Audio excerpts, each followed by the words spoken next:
Ganda naman. Ganito pala magtanim ng ng dragon fruit. Ang tagal, loading po, loading. Ayun. Pag maliit pa, ganyan. Tapos, para mayroon silang, ganyan na. Pag nilagyan mo na sila ng goma, yan, dumadami na. Pag namunga, marami. Po.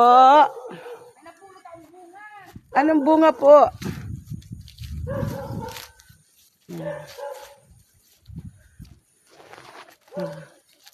Ayun, yung puno naman. Iba yung puno naman. Yung ba ginagawan talaga ng yan, ganyan. Ganyan ang ginagawa.